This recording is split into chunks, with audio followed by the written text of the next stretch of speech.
except where them hands, where them holes, where them throws, you know what I'm saying?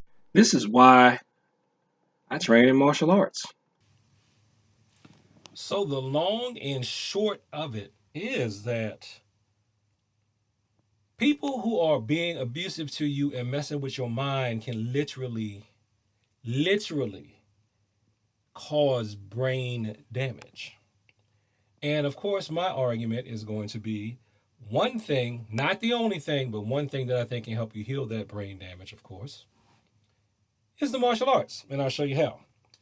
Let's read the article first. This is on blogs, that's psychcentral.com. I'm not going to read the whole thing. I'm just going to kind of skim it. I'll put the link to it below in the description once I get this uploaded and everything. So basically, in a nutshell, the effects of psychological and narcissistic abuse come with many devastating consequences, but there are two that almost no one knows about unless they're a doctor or a neuroscientist. Okay? Those effects are, now I'm skipping ahead, effects on the hippocampus and effects on the amygdala. Okay?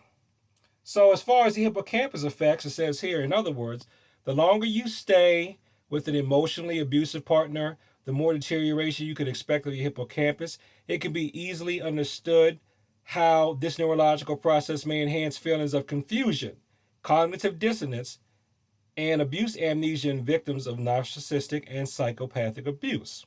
So basically, if you are with someone who is abusing you, let me see here.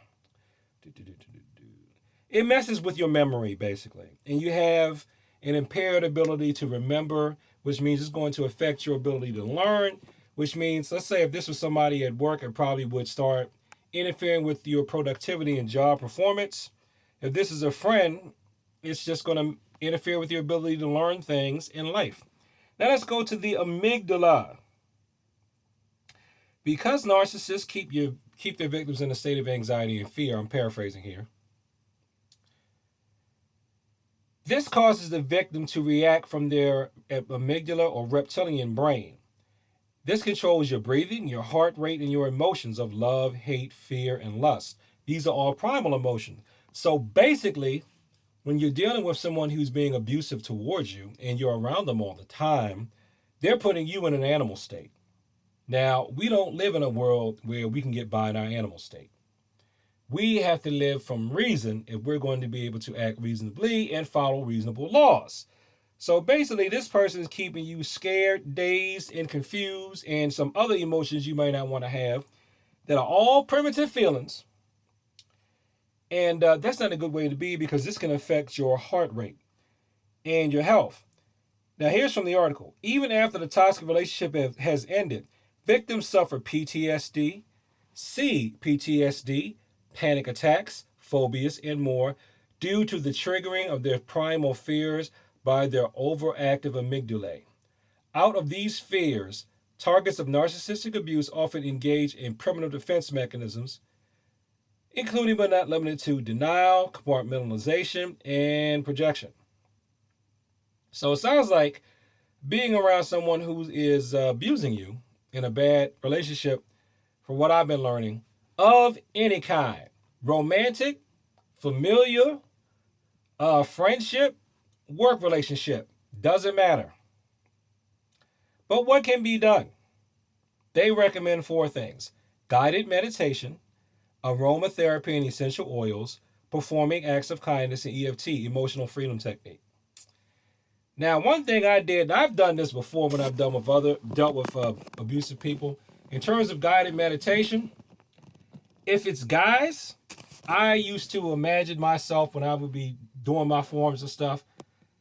We go in four directions. I hit this one with a down block, punch him.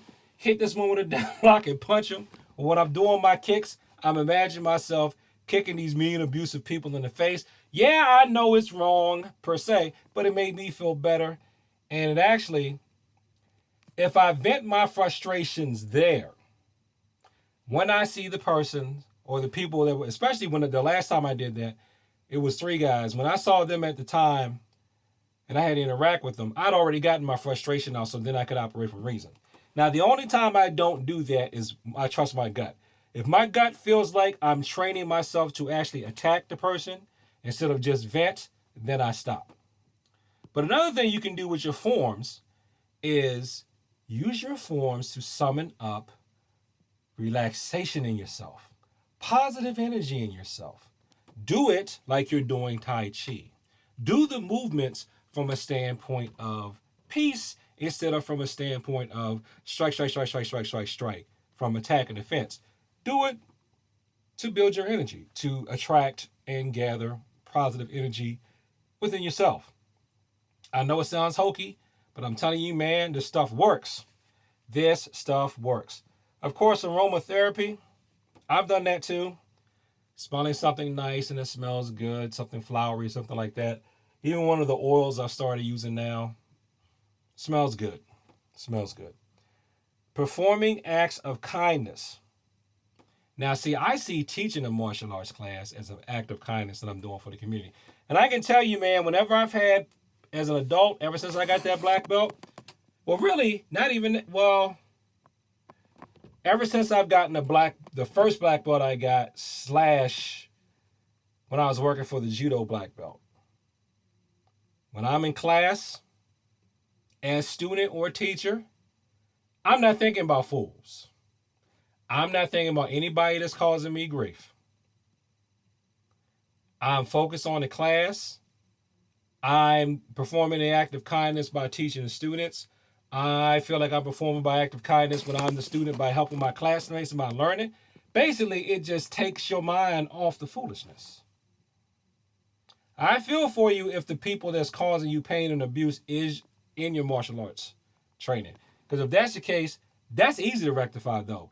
In that case, since you don't have to be at a martial arts club, you can go someplace else.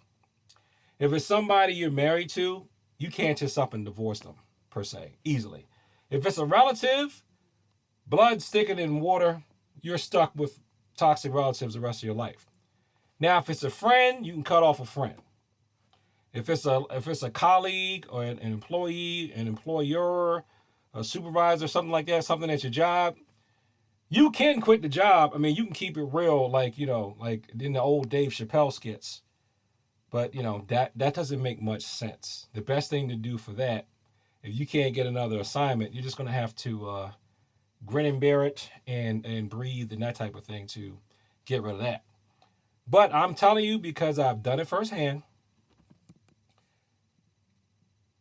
even just practicing by yourself, if you can go out on your lunch break and just go through some forms, or if you're a grappler, go through some drills, or if you're a boxer, do some shadow boxing. Taking your mind off of that, taking your mind off the negativity, breaking the mental habit of the negativity by doing something that's actually kind. I know a lot of people don't see martial arts as kindness, but I do, because what can be kinder than helping people learn how to protect themselves from bad people? To help the good people protect themselves from bad people. To me, that's one of the kindest things on earth that you can do. Emotional freedom technique. I do not know what that is. Helps correct the biomechanical short circuiting that occurs with chronic anxiety. I'm going to leave that up to you to look up so that this video won't get too long. So this article was by Kim Saeed, author, researcher, and educator. So I'm going to put a link to the original article below. Trust me, it is worth the read. And, just one of the things I do, man. One thing I like about the martial arts, too, and this, to me, if you do external styles as well as internal styles, I may be talking over some people's heads with this.